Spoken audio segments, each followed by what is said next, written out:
السلام عليكم ورحمة الله وبركاته. بسم الله الرحمن الرحيم.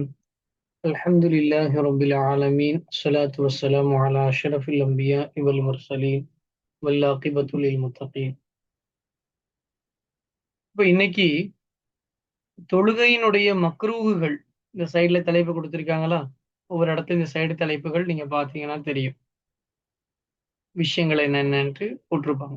இன்னைக்கு தொழுகையின் மக்ரூஹுகள் அப்படி அதை பத்தியும் மக்ரூஹினுடைய வகைகள் என்னென்ன அப்படிங்கிறதையும் பத்தி பார்க்க போறோம். ஒவ்வொரு பாடத்துலையும் பரதுனா என்ன, வாஜிபுனா என்ன, சுன்னத்துனா என்ன, முஸ்தஹப்னா என்ன, அது மாதிரி ஹராம்னா என்ன, முபாஹ்னா என்ன, எல்லாம் நம்ம பார்த்துட்டோம். அது மாதிரி இந்த பாடத்துடைய கடைசியிலே மக்ரூஹ்னா என்ன அதனுடைய வகைகளை பத்தியும் பார்ப்போம். இப்ப தொழுகையில இருக்கக்கூடிய மக்ரூஹ்கள் என்னென்ன அப்படின்னு நம்ம இதுல பார்க்க போறோம். முதல்ல என்னென்ன நம்ம கேஷுவலா தெரிஞ்சுக்குவோம்.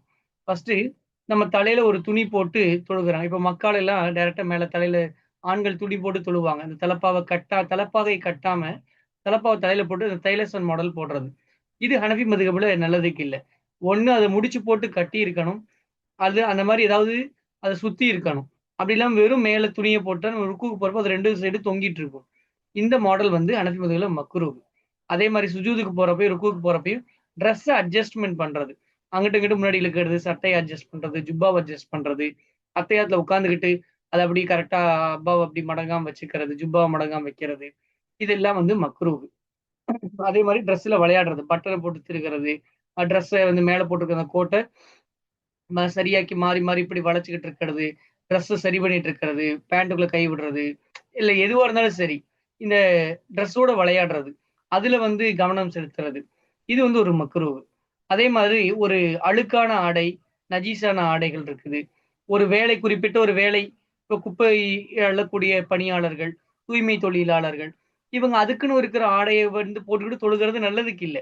வேற ஒரு ஆடை இருந்தால், இன்கான கைருஹா. அது இல்லாம வேற ஒரு ஆடை நமக்கு இருக்குது. முடி வெட்டுற கடையில அந்த பார்பர்ல அங்க ஒரு மேல கோட் போடுறாங்க.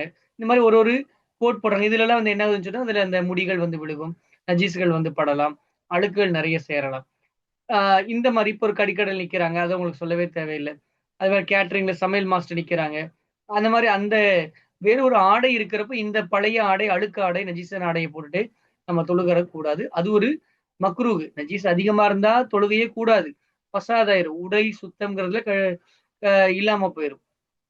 அந்த அளவுக்கு நஜீஸ் இல்ல. கொஞ்சம் நஜீஸ் இருக்கு அப்படின்னாலும் அதுல நம்ம தொழுகிறது மக்ரூஹ். அதே மாரி தலை தொறந்து தொழுகிறது. அல்லாஹு தஆலாவுக்கு பணிவு வெளிப்படுத்தி பெரிய சூஃபியா இருந்து தலையில எந்த துணியும் இல்லாம இருந்தாங்கன்னா, அது வேற கணக்கு. அப்படி இல்லாம சும்மா சாதாரணமாவே தலை திறந்த நிலைமையில தொழுகிறது மக்ரூஹ். தொழுகைய தொழுதுட்டு இருக்கிறப்ப தல தொப்பி கீழ விழுந்துருச்சு. அது பிரச்சனை இல்ல. தொடக்கத்திலேயே எவ்வித தலையை மறைக்காம தொழுகிறதுங்கிறது மக்ரூஹ். அதே மாரி பாத்ரூம்க்கு அர்ஜென்ட் இருக்கு நமக்கு. யூரின்க்கோ இல்ல மோஷன் பாத்ரூம் போறதுக்கு தேவை இருக்கு. அப்படி போகாம புடிச்சுக்கிட்டு காற்று பிரியக்கூடிய நிலைமையில அல்லது பாத்ரூம் முட்டிக்கிட்டு நிக்குது. இந்த நிலைமையில தொழுகிறதும் மக்ரூஹ். முன்னாடி நம்ம என்ன பண்ணியிருக்கணும்? சுத்தமா பாத்ரூம் எல்லாம் போயிட்டு வந்திருக்கணும். இப்ப முட்டிக்கிட்டு நிக்கிற நிலைமையில நம்ம தொழுகிறது, அது ஒரு மக்ரூஹ். அதே மாரி தொழுகைக்குள்ள விரல் சொடக்கெடுக்கிறது, இடுப்புல கை வைக்கிறது, அங்க இங்கிட்டு, அங்கிட்டு, இங்கிட்டு இப்ப தலைய திருப்பி பார்க்கிறது. இது எல்லாமே தொழுகையினுடைய மக்ரூஹ்கள். சுஜூது போகும்பொழுது தரையோட முழங்கையை கொண்டு போய் தரையில விரிச்சு வைக்கிறது. அதுவும் தப்பு. அதே மாரி ஒருத்தனுடைய மனுஷனுடைய முகத்துக்கு நேரா நின்னு தொழுகிறது. முதுகுக்கு பின்னாடி நின்னு தொழுவாங்க. முன்னாடி சப்ல ஒரு ஆள் இருந்தா பிரச்சனை இல்ல. முன்னாடி ஒருத்தவங்க உட்கார்ந்திருக்காங்க. பின்னாடி நின்னு தொழுகிறா. அவங்க திரும்பி உட்கார்ந்திருக்கும் பொழுது முகத்த பார்த்து தொழக்கூடாது. ஏன்னா அது பெரிய சுஜூதுக்குலாம் போகும்பொழுது அவங்களும் சுஜூதுக்கு போற மாரி ஒரு தவறான இது வரும். அதனால என்னது? அது மக்ரூஹ். முகத்த பார்த்து இருக்கக்கூடாது. நாய் இருப்பு. இந்த டாக் சிட்டிங் நான் உங்களுக்கு ஃபோட்டோ கூட குரூப்ல அனுப்பி வைக்கிறேன். அந்த மாடல்ல இருக்கிறது. அதுவும் என்னது? அது ஒரு மக்ரூஹ். காரணமே இல்லாம தொழுகையில சம்மணம் போட்டு உட்கார்றது. சிலருக்கு முடியாது. அவங்க உட்கார்ந்து தொழுகிறவங்களுக்கு அவங்களுக்கு வேற வழி இல்லன்னு சொன்னா ஓகே. காரணம் உதிர் இல்லாமல், சரியான காரணம் இல்லாமல் அவங்க சம்மணம் போட்டு உட்கார்றாங்கன்னா, அதுவும் ஒரு மக்ரூஹ். சரிங்களா? அதே மாரி சட்டைய மடிச்சு விட்டுட்டு தொழுகிறது. அரக்கை சட்டையா இருந்தா பிரச்சனை இல்ல. முழுக்கை சட்டையா இருந்தாலும் பிரச்சனை இல்ல. பாதி சட்டை என்ன பண்றது? 2 கை சட்டைய முழு சட்டைய மடிச்சு விட்டு தொழுகிறது. அதுவும் மக்ரூஹ் தான். அதே மாரி முழுமையா கண்ண மூடியே தொழுகிறது. அது ஒரு மக்ரூஹ் தான். வானத்த பார்க்கிறது. தொழுகையில என்ன பண்றது? வானத்த பார்க்கிறது. அது ஒரு மக்ரூஹ். கொட்டாவி விடுறது. கொட்டாவி வந்ததுன்னா அடக்கணும். அப்படி வாய் மூடிக்கணும். அதான் நம்ம சொல்லியிருக்குது. அப்படி இல்லாம வாய தொறந்துகிட்டு அப்படின்ட்டு முழுமையா கொட்டாவி விடுறது. அதுவும் என்னது? அது ஒரு மக்ரூ. சின்ன சின்ன தேவையில்லாத செயல்பாடுகள் நம்ம சொல்லியிருக்கிறோம். நிறைய அமல்கள் தொழுகையே முடிச்சிடும். கொஞ்சம் அமல்கள் தேவையில்லாத செயல்பாடுகள் கொஞ்சம் செய்யறோம், கைகளை விட்டுறோம், எடுக்கிறோம், ஏதாவது சின்ன சின்ன செயல்கள் செய்யறோம்னு சொன்னா இதுவும் மக்ரூஹ் தான். அதே மாதிரி தொழுகிறவனுக்கு முன்னாடி ஒரு மறைப்பு இருக்கணும், சுத்ரா இருக்கணும். அது சுத்ரா இருந்ததுன்னா நம்ம கடந்து போலாம், நடந்து போலாம். அப்படி சுத்ரா இல்லாம மறைப்பு இல்லாம நம்ம நடந்து போறதுங்கிறது என்னது? அதுவும் மக்ரூஹ், கடந்து போகக்கூடாது. இப்போ பெரிய பள்ளியா இருக்குது, அல்லது ஒரு பொது வெளியில் நின்னு தொழுகிறான் அப்படின்னு சொன்னா அவன் சுஜூத் செய்யறதுக்கு அந்த சைடுல நடந்து போலாம், தப்பில்ல. ஆனா சுஜூத் செய்யறதுக்கு முன்னாடி அந்த இடத்துல பெரிய பள்ளியா இருக்கிறதுன்னா அந்த சின்ன முன்னாடி சுஜூத் செய்யற இடத்துல நடந்து போக கூடாது, முன்னாடி ஸ்டெப்ல நடந்து போலாம். ஆனா ஃபஹ்ருல் இஸ்லாம் பஸ்தவி ரஹ்மத்துல்லாஹி அலைஹி என்ன சொன்னாங்க? ஒரு உள்ளச்சமானவனுடைய பார்வை, அல்லாஹ்வோடு நெருக்கம் உள்ளவனுடைய பார்வை எவ்வளவு தூரம் போகும்? அது உலகத்தையும் தாண்டி போகும். அந்த தூரத்து அளவுக்கு என்ன பண்ணக்கூடாது? நடக்கக்கூடாது அப்படின்னு ஃபஹ்ருல் இஸ்லாம் பஸ்தவி ரஹ்மத்துல்லாஹி அலைஹி சொல்லியிருக்காங்க. அதனால பெரியவங்க எல்லாம் தொழுகிறப்போ கிராஸ் பண்ணி நடந்து போனா ரொம்ப திட்டுவாங்க.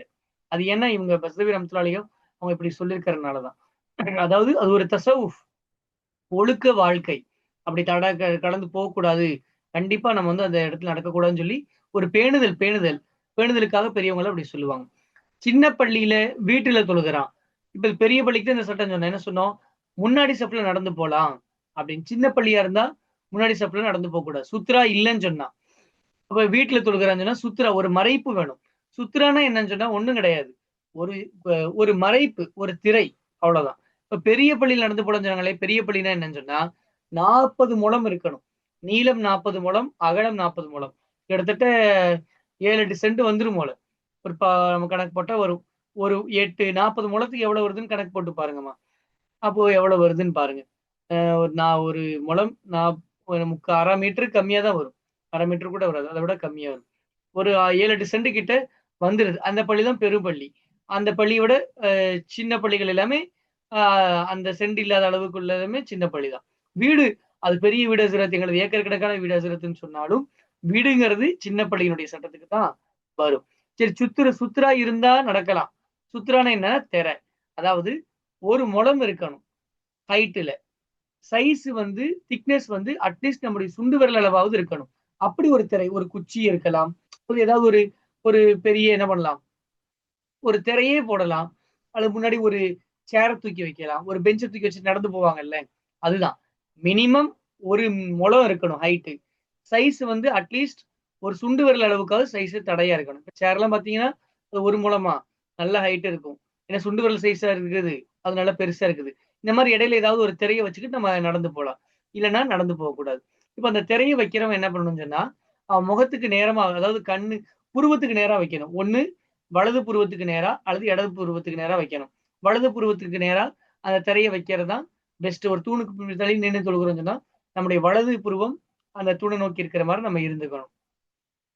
அதே மாரி நட்டு வைக்கணும். இமாம்கள் என்ன சொல்றாங்க? நட்டு வச்சா தான் சரி வரும். படுக்க வச்சா சரி வராது. ஒரு துண்டு இருக்குது. அந்த துண்ட நட்டு வைக்க முடியாது. அத அப்படி போட்டுட்டு நடந்து போலாமான்னு சொன்னா, அதுல இஃப்திலாஃப்கள் இருக்கு. சில இமாம்கள் என்ன சொல்றாங்க? இல்ல நட்டு தான் வைக்கணும். ப வை படுக்க வைக்கக்கூடாது. இல்ல கையில விரல்ல கோடு கீறி, இது ஒரு கோடு திரையாயிடுச்சுன்னு நினைக்கக் கூடாதுன்னு சொல்றாங்க. சில இமாம்கள் கூடுன்றாங்க. அப்ப என்ன விளக்கம்ன்னு கேட்டா, நட்டு வைக்க முடியிற இடத்துல நட்டு வைக்கணும். நட்டு வைக்க முடியாது. டைல்ஸ் வீடு. இப்ப நான் எங்க எடுத்து போய் நட்டு வைக்கிறது? இருக்கிறதே ஒரே ஒரு குச்சின்னு சொன்னா, நட்டு வைக்க முடியாத இடத்துல என்ன பண்றது? ஒரு மலையில தொழுகிறோம். எதையும் நட்டு வைக்க முடியாதுல்ல. ஒரு கற்பனைக்கு சொல்றேன். அப்ப நட்டு வைக்க முடியாத இடத்துல படுக்க வச்சுக்கலாம். படுக்க வைக்க முடியிற இடத்துல கீறக்கூடாது. அதான் சொல்றாங்க. நட்டு வைக்க முடிஞ்சா படுக்க வைக்கக்கூடாது. படுக்க வைக்க முடிஞ்சா கீறி போடக்கூடாது. இவ்வளவுதான். இப்படிதான் வந்து இந்த சுத்ராவ அமைக்கணும் அப்படின்னு இமாம்கள் சொல்றாங்க. மக்ரூஹ் என்பது 2 விதம். ஒன்று மக்ரூஹ் தஹரீம், இன்னொன்று மக்ரூஹ் தன்சீஹ். இப்படி 2 விதத்துல இருக்குது. மக்ரூஹ் தஹரீம்னா ஹராமுக்கு நெருக்கமான மக்ரூஹ். ரொம்ப ரொம்ப பாவம். தடுக்கப்பட்டது, அருவருக்கத்தக்கது. மக்ரூஹ் தடுக்கப்பட்டது, வெறுக்கப்பட்டது. ஹராமுக்கு நெருக்கமானது. அது செஞ்சா கண்டிப்பா என்ன கிடைக்கும்? தண்டனை கிடைக்கும். அல்லாஹுக்கு அளவுக்காக அதை விட்டுட்டா நமக்கு நன்மை கிடைக்கும். இதான் மக்ரூஹ் தஹரீம் அப்படிங்கிறது. ஹனஃபி மதவோட பொதுவா மக்ரூஹ்னா என்ன அர்த்தம் தான்? ஹராமுக்கு நெருக்கமான, தடை செய்யப்பட்டதுக்கு நெருக்கமான, வெறுக்கப்பட்ட செயலுக்கு தான் மக்ரூஹ்ன்னு பொதுவாவே சொல்றது. மக்ரூஹ் தன்சீஹ்ன்னு இன்னொரு வகை இருக்குது. மக்ரூஹ் தன்சீஹ்ன்னா அவ்வளவு பெரிய பாவம் கிடையாது. ஆனா செய்யாம இருக்கணும். அத செய்யாம விட்டுட்டா நமக்கு என்னது? அத மக்ரூஹ் தஹரீமுக்குள்ள அந்த தண்டனை விட, நன்மையை விட கீழ உள்ள நன்மை கிடைக்கும். பாவம் அதே மாதிரிதான். மக்ரூ தஹரீமுக்குள்ள பாவத்தை விட கீழே உள்ள பாவம் நமக்கு கிடைக்கும். அது பாவம் சொல்றதை விட வேதனை கிடைக்காது. ஆனா அது எனது ஏற்றத்திற்கு மாற்றம். மக்ரூ தன்சீகளை செய்யறது அதையும் செய்யக்கூடாது. மக்ரூ தானே அப்படின்னு நினைக்க கூடாது. மக்ரூ தஹரீமானாலும் மக்ரூ தன்சீகானாலும் என்ன பண்ணக்கூடாது, நம்ம செய்யக்கூடாது. சரிம்மா? இந்த விஷயம் உங்களுக்கு புரிஞ்சிருக்கும். நான் இதை ஒரே ஒரு தடவை உங்களுக்கு வாசிச்சு தரேன். அதனை கவனிச்சுக்கோங்க. பிஸ்மில்லாஹிர் ரஹ்மானிர் ரஹீம். இனி இங்க இருந்தானமா இங்க இருந்தா. இனி இந்த தொழுகையின் மக்ரூகள் என்ன? இனி தன் பிடவையை தலைமேல் தோள் மேல் போட்டு அணையாமல் சோர விடுகிறதும். சோர விடுறதுன்னா அப்படியே தொங்க விடுறது. கட்டி கொள்ளாமல் அப்படியே இந்த தைலசன் மாடல்ல தலையில போட்டுட்டு அப்படியே தொங்க விடுறது. இது வந்து மக்ரூ. சுஜூதுக்கு இறங்கும் போது முன்னாலே அல்லது பின்னாலே பிடவையை உயர்த்துறதும். பிடவைனா என்னது? ஓட்டுக்கூடிய ஆடை. அதை முன்னாடி பின்னாடி உயர்த்துறது. இந்த அட்ஜஸ்ட் பண்ணுவாங்க. ஆண்களுக்கு ஜிப்பா போட்டவங்கள பார்த்தா நல்லா தெரியும். சில சின்ன பசங்க பண்ணுவாங்க, பெரியவங்க பண்றது இல்ல. சரிம்மா? தன் பிடவையை தன் சரீரத்தை கொண்டு வீண் பராக் ஆகிறதும். விளையாடுறது. வீண் வேலை, வீண் பராக் சொல்லுவாங்க, பராக் பார்க்காதராமாங்கல்ல. அந்த மாதிரி தொழுகையில கவனம் இல்லாம ஆடையில கவனத்தை செலுத்துறது. வேலை பணிவிடையின் பிடவையில் தொழுகிறதும். நான் சொன்னேன் இல்லையா, தூய்மை பணியாளர்கள், முடிவெற்றவங்க, அந்த மாதிரி அந்த ட்ரெஸ்லயே தொழுகிறது. இன்கான கைருகா, அந்த ஆடை அல்லாத வேறொன்று இருந்தால், வேற எதுவுமே இல்லை அப்படின்னு சொன்னா பரவாயில்ல, அல்ஹம்துலில்லாஹ், நீங்க அதை தொழுதுக்கங்க, தப்பு இல்லை. ஆனா வேற ஆடை, நல்ல ஆடை இருக்கிறப்ப நம்ம என்ன பண்ணக்கூடாது, அந்த ஆடையில தொழுகிறது நல்லது இல்லை. தலை துறந்து தொழுகிறது. இல்லால் இத்ததல்லுலி, இழிவுக்காக, நான் மிகவும் கேவலமானவன் என்ற அந்த தாழ்வு, அதற்காகவே தவிர, அதுபடி அல்லாஹ்க்கு முன்னாடி நான் ரொம்ப கேவலமானவங்கிற எண்ணத்துல நீ தலை தொடர்ந்து இருந்தேன்னா அல்ஹம்துலில்லாஹ். அப்படி இல்லாம தலை தொடர்ந்து இருக்கிறது என்னது? மக்ரூஹ். மலம் ஜலம் காத்து முட்டி கொண்டிருக்கும் போது தொழுகிறதும். புரியுதுங்களா? அப்ப போய் அது கடமைகள் நிறைவேற்றி கலாவுல் ஹாஜத் நிறைவேற்றிடணும். அப்படிலாம் முட்டிக்கிட்டு இருக்கிறப்ப தொழுகிறது மக்ரூஹ். விரல்களை நெட்டி முறிக்கிறது, சொடக்கெடுக்கிறது. இடுப்பில் கை கொடுக்கிறது, இடுப்புல கை வச்சுட்டு தொழுகிறது, இதெல்லாம் மக்ரூஹ். முகத்தை கொண்டு வலம் இடம் வலம் இடம்னா வலம் இடம், வலது பக்கம் இடது பக்கம் திரும்புறதும், அதுவும் என்னது? மக்ரூஹ். மக்ரூஹ்னாவே என்னது? பொதுவா மக்ரூஹ்னா மக்ரூஹ் தஹரீம். சுஜூதில் முழங்கையை விரித்து வைக்கிறதும். தரை மேல என்ன பண்றது? விரிச்சு வைக்கிறது. மனிதனுடைய முகத்துக்கு நேரே தொழுகிறது. நான் சொன்னேன் இல்லையா, முகத்துக்கு பின்னாடி முதுகுக்கு பின்னாடி நின்னு தொழுகலாம். அப்படிதான் தொழுகையில சஃப்பு சஃப்பா நிப்பாங்க. ஆனா முகத்தை திரும்பி நிக்க வச்சுட்டு நம்ம அவங்கள பார்த்து தொழுகிறது மக்ரூஹ். நாயிருப்பு இருக்கிறதும். நாயிருப்பினுடைய போட்டோ அனுப்புறேன். நான் என்ன பண்ணும், 2 காலை இப்படி வச்சுக்கிட்டு தரை மேல உட்கார்ந்துகிட்டு வைக்கும் இல்லையா, அந்த மாடல்ல இருக்கிறது, அது ஒரு மக்ரூஹ். உதிரின்றியே சம்மணம் கட்டுறதும். காரணம் இல்லாமல் சம்மணம் போட்டு உட்கார்றது தொழுகையில, அத்தகையத்திலயும் எதுக்கும். காரணம் இருக்குதுன்னு சொன்னா அல்ஹம்துலில்லாஹ், அது மக்ரூஹ் ஆகாது. காரணம் இல்லைன்னு சொன்னா மக்ரூஹ் ஆயிடும். 2 சட்டை கையை முழங்கையை விட்டு மன்னிக் கொள்ளுறதும். முழங்கைக்கு என்ன பண்றது? 2 சட்டை கை என்ன பண்றது? மடிச்சு விடுறது. அதான் மன்னிக் கொள்ளுறதும். 2 கண்ணை மூடிக்கொள்ளுறதும். இல்லாலி கமாலில் ஹுஷூயி, பரிபூர்ணமான இறை அச்சத்திற்காக வேண்டி தவிர. பரிபூர்ணமான இறை அச்சத்துக்காக மூடி இருக்கிறான்னா அல்ஹம்துலில்லாஹ். ஆனா இதெல்லாம் சாதாரண மக்களாகிய நமக்கு இல்லை. நல்ல உச்சகட்டமான இறை, அதாவது நமக்கு இல்லைன்னா எனக்கு இல்லை. இப்ப நீங்க பெரியவங்களா இருக்கலாம், அல்லாஹு தஆலா அப்படியே ஆக்கி வைக்கட்டும், என்னையும் அப்படியே ஆக்கட்டும். பெரியவங்களுக்கு இறைவனுடைய அந்த நேசம் பாசம் மூழ்கியவர்களுக்கு முழுமையா கண்மூடி தொழுத மக்ரூஹ் இல்லை. என்னை போன்ற சாதாரண நபர்கள், அவங்க முழுமையா கண்மூடி தொழக்கூடாது, கண் திறந்து தொழுகணும். எங்கெங்க பார்க்கணும் நான் ஏற்கனவே சொல்லியிருக்கிறேன். நிற்கும் பொழுது சுஜூதை பார்க்கணும், ருக்குவின் போது பாதத்தை பார்க்க வேண்டும், அத்தஹியாத்தில் மடியை பார்க்க வேண்டும். முதல் வலது சலாம் கொடுக்கும் பொழுது வலது தோள் பஜம், இடது சலாம் கொடுக்கும் பொழுது இடது தோள் புஜம், தோள்பட்டையை பார்க்கணும். 2 கண்ணையும் வானத்தளவு உயர்த்துறதும். அப்படியே மேல பார்க்கிறது, வானத்தை பார்க்கிறது, இதுவும் என்னது? மக்ரூஹ், வெறுக்கப்பட்ட காரியம். கொட்டாவி விடுகிறதும். வாயை முழுமையா துறக்கிறது, அதை அடைக்கணும். வாய் மூக்கை மூடிக்கொள்ளுறதும். வாய் மூக்கி மூடிட்டு தொழுகிறது. கையை தூக்கி வாய் மூலிக்குள்ள முகத்துல வச்சுக்கிறது. இந்த ஸ்மெல் வருதுன்னா அடைப்பாங்க, இல்ல அழுகிறப்பெல்லாம் சிலர் இப்படி வச்சுக்கிட்டு அழுவாங்களே, அந்த மாதிரி மூடிக்கொள்ளுறதும், அதுவும் மக்ரூஹ். கொஞ்சம் அமலும் மக்ரூஹ். சின்ன சின்ன செயல்கள் தொழுகையில, நம்ம தக்பீர் கட்டி நின்னா அப்படி நிக்கணும், ருக்கு போனா அப்படி போகணும், சுஜூதுனா அப்படி நிக்கணும். அந்த மாதிரி முழுமையா தொழுகையிலேயே ஈடுபடணும். சின்ன சின்ன செயல்கள் தானே நினைக்கூடாது, அதெல்லாம் என்னது? அதுவும் மக்ரூஹ் ஆயிடும். தொழுகிறவனுக்கு முன்னாலே சுத்ரா இல்லாமல் நடக்கிறது. சொன்ன சுத்ரான என்னது? திரை. ஏதாவது ஒரு திரை வேணும், குறைஞ்சபட்சத்துக்கு 1 முழ நீளம், அட்லீஸ்ட் துண்டு விரலுடைய அளவாவது இருக்கக்கூடிய ஒரு திரை. அது அந்த மாதிரி அதை விட பெருசு இருந்ததுன்னா அல்ஹம்துலில்லாஹ். அப்படி இல்லாம நம்ம நடக்கிறது என்னது? மக்ரூஹு, வெறுக்கப்பட்ட செயல், தடுக்கப்பட்ட செயல். ஆனால் பெரும் பள்ளியிலும் முத்தவெளியிலும் சுஜூதின் தளம் வரையில் நடக்கான். பெரிய பள்ளி சொல்லியிருக்கிற 40 முழ நீளம் 40 முழ அகலம் இருக்கக்கூடிய பள்ளி தான் பெரிய பள்ளி. அதுல என்ன பண்ணலாம்? சுஜூது இப்ப இவன் தொழுகிறான்னு வைங்க, இவன் சுஜூது எங்க செய்ய போறான்? இங்க காலு, இங்க தலை இருக்குது. இங்க நடக்கலாம். அந்த சஃப்புக்கு முன்னாடி என்ன பண்ணலாம்? நடந்து போகலாம். பெரிய பள்ளியாக இருந்தால். முத்தவெளி, வெளியே முற்ற வெளியில நின்னு தொழுகிறான்னு சொன்னா, பொது வெளியில நின்னு தொழுகிறான்னு சொன்னா, அப்ப அப்படி செய்யலாம். சுஜூதின் தளம் வரையில் நடக்கான். சுஜூதின் தளம் வரையில் நடக்கக்கூடாது. அதுக்கு மேல என்ன பண்ணிக்கலாம்? நடந்துக்கலாம். ஆனால் ஃபஹ்ருல் இஸ்லாம் ரஹ்மத்துல்லாஹி அலைஹி சொன்னார்கள். இமாம் பஸ்தவி ரஹ்மத்துல்லாஹி அலைஹி சொன்னார்கள், உள்ளச்சமானவனின் பார்வை விஷயம் விஷயமாகும் தளம் வரையிலும் நடக்கான் என்று. உள்ளச்சம், அல்லாஹ் மீது முழு அச்சம், இறையச்சம் உடைய இவனுடைய பார்வை எங்கெல்லாம் போகும்? உலகத்தை தாண்டி போகும். அவ்வளவு தூரமான கூட நடக்கக்கூடாது அப்படின்னு சொன்னாங்க. அதனால பெரியவங்க ரொம்ப இந்த விஷயத்துல பேணுதலா இருப்பாங்க. தொழுகைக்கு முன்னாடி கிராஸ் பண்ணா பயங்கர திட்டு விடுக்கும். இனி சிறு பள்ளியிலும் வீட்டிலும் தொழுகிறவனுக்கு முன்னாலே சுவர் வரையிலும் சுத்துரா அன்றி நடக்கான். சுத்துரா இல்லாமல் என்ன பண்ணக்கூடாது? நடக்கக்கூடாது செவுரு வரைக்கும். சுத்துரா இருந்தது, மறைப்பு இருந்ததுன்னா என்ன பண்ணலாம்? நடக்கலாம். இப்ப செவுரு இங்க தொழுதுட்டு இருக்கிறான், செவுரு வந்து இங்க இருக்குது. சுத்துரா இல்லாமல் அதை ஒட்டி நடக்கலாமான்னா கூட நம்ம என்ன பண்ணக்கூடாது? நடக்க கூடாது. சுவர் வரையிலும் சுத்ரா அன்றி நடக்கான். சுத்ரா இருந்ததுன்னா சுத்ராக்கு முன்னாடியே கூட நடந்து போலாம், தப்பில்லை. சுத்ரா இல்லைன்னா செவுத்து பக்கத்துல கூட நடந்து போக கூடாது. புரியுதுங்களாமா? சரி. வீடு பெருசாகிட்டாலும் சிறு பள்ளியுடைய ஹுக்குமிலா இருக்கும். எங்க வீடு பெரிய வீடு ஹசரத், 40 முழ நீளம் 40 முழ அகலம், அல்லது 50 முழ நீளம் 50 முழ அகலம். நாங்க வந்து முன்சப்ல நடந்து போலாமானா கிடையாது. எவ்வளவு பெரிய வீடா இருந்தாலும் அது சின்ன பள்ளியினுடைய சட்டத்தில் தான் சுவர் வரைக்கும் சுத்ரா இல்லாமல் நடந்து போக கூடாது. பெரும்பள்ளி என்றால் என்ன? பெரும்பள்ளி என்பது பெரும்பள்ளி என்பது 40 முழமாய் இருக்கும். எத்தனை முழம்?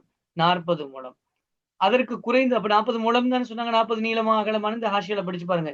முகமது தமீம் மௌலானா ரஹ்மத்துல்லாஹி அலைஹி, முஃப்தி தமீம் மௌலானா ரஹ்மத்துல்லாஹி அலைஹி தெளிவா சொல்லியிருப்பாங்க. அது எல்லா புறத்திலும் தான். சரிம்மா. அதற்கு குறைந்தது சிறுபள்ளியா இருக்கும். 40 முழம் நீளம் 40 முழம் அகலத்தை விட சின்னதா இருக்குன்னு சொன்னா, அது அது என்னது? சிறு பள்ளி தான். சுத்ரா என்பது திரை. சுத்ரானா என்னது? திரை. அதில் குறைந்தது 1 முழம் நீளம். சின்ன விரல் பெருப்பம். 1 முழம் நீளமாவது இருக்கணும். சுண்டு விரல், சின்ன விரல் என்னது? சுண்டு விரலுடைய பெருப்பம் தடிமனாவது இருக்கணும். அதை 2ல் ஒரு புருவத்துக்கு நேராலே நடுவான். 2 புருவம் கண் இருக்குது இல்லையா? இங்க ஒரு கண், இங்க ஒரு கண். இப்படி புருவம். 2 புருவத்துக்கு நேரா நடக்க என்ன பண்ணும்? நட்டு வைக்கணும். ஆனால் வலது புருவம் ஏற்றம். எது பெஸ்ட்? ரைட் புருவத்துக்கு நேரா அந்த தடுப்பு இருக்கிறது பெஸ்ட். நட்டுறது இடம்பாகடாகவில்லையானால் அதை கீழே வைக்கிறதும் கீறுறதும் போதாது அப்படின்னு சில இமாம்கள் சொன்னாங்க. போதும் என்றும் சொல்லப்பட்டது. இல்ல நட்டு வைக்க முடியலன்னா என்ன பண்ணலாம்? இப்படி படுக்க வச்சா போதும் அப்படின்னு சில இமாம்கள் சொன்னாங்க. ஆனால் ஃபுக்ஹாக்களுடைய கலாமில், கலாம்னா பேச்சு, ஃபுக்ஹாக்கள் சொன்னா மார்க்க அறிஞர்கள், மார்க்க அறிஞருடைய பேச்சில் விளங்கப்பட்டதாவது என்ன புரியுதுன்னு சொன்னா, நட்டுறது இடம்பாடான சாத்தியப்பட்ட, இடம்பாடனா சாத்தியப்பட்ட, நட்டுறது சாத்தியப்பட்ட இடத்தில் வைக்கிறது போதாது, வைக்கிறது இடம்பாடான இடத்தில் கீறுறது போதாது. சரியாமா? சரி. இனி இதோட தொழுகையுடைய மக்ரூகள் எல்லா விஷயங்கள் எல்லாம் சொல்லி முடிச்சிட்டோம். சுத்ரான என்ன சொல்லியாச்சு, பெரும்பலின்னு என்ன சொல்லியாச்சு, எல்லா விளக்கங்களும் சொல்லி முடிச்சிட்டோம். இனி மக்ரூஹு தஹரீம் என்றால் என்ன? மக்ரூ தன்சீக் என்றால் என்ன? அதான் சொல்லித்தராங்க. இனி மக்ரூஹு தஹரீம் என்றும் தன்சீக் என்றும் 2 வகையாய் இருக்கும். மக்ரூஹு தஹரீம் ஒரு வகை, தன்சீக் இன்னொரு வகை. ஃபர்ஸ்ட் மக்ரூ தஹரீம் என்றால் என்ன சொல்றாங்க? மக்ரூ தஹரீம் ஹராம் அளவில் முடுகுதலாய் இருக்கும். முடுகுதல்னா நெருங்குதல் அர்த்தம். அதை அல்லாஹு தாலாவுக்காக விடுகிறது கொண்டு தவாபு கொடுக்கப்படும். அதை செய்யறது கொண்டு ஹராமை செய்யறதின் வேதனைக்கு தாழ்ந்த வேதனை செய்யப்படும். புரியுதுங்களா? ஹராம் செஞ்சா கடுமையான தண்டனை, மக்ரூ தஹரீம் செஞ்சா அதை விட கொஞ்சம் கம்மியான தண்டனை. ஹராம விட்டால் நிறைய நன்மை, மக்ரூ தஹரீமை விட்டாலும் நமக்கு நன்மை அதிகம் கிடைக்கும். சரிம்மா. மக்ரூ தன்சீக் ஆகிறது ஹலால் அளவில் முடுகுதலாய் இருக்கும். ஒரே கண்டினியூ பாடம். இங்க தரிசு பிள்ளைகளுக்கும் கண்டினியூ பாடம், உங்களுக்கும் கண்டினியூ பாடம் எடுக்கிறதுனால கொண்டு அடைக்குது. துவா செய்யுங்க எல்லாரும். எல்லாரும் துவா செய்யுங்கன்னா நல்ல காரியம் செய்யணுங்கிற ஒரு நியத்துல நான் இந்த கிளாஸ் எல்லாம் எடுத்துட்டு இருக்கிறேன். பெரிய உங்கள்ட்ட ஃபீஸ் வாங்கணும். அத கொண்டு பெரிய கோட்டை கட்டணும். அந்த நியத்தெல்லாம் இல்ல. ரொம்ப ஃப்ரீயா குடுத்தா யாரும் கண்டுக்கவும் மாட்டாங்க. அது ரொம்ப அசால்ட் ஆயிருங்கிறது தான் ஒரு கம்மியான தொகையில ஒரு ஃபீஸ் வச்சது. சரிங்களா? இன்ஷா அல்லாஹ். இதெல்லாம் எதுக்கு? இந்த மார்க்க சட்டங்கள் உங்களுக்கு போய் சேரணும், மத்தவங்களுக்கு போய் சேரணும். அப்படிங்கிற ஒரு எண்ணத்துல தான். அந்த எண்ணம் நல்ல எண்ணமா அமையணும். அல்லாஹ்விடத்தில் இதுக்கு எனக்கு நல்ல கூலி கிடைக்கணுங்கிற ஆதரவு வைக்கிறேன்.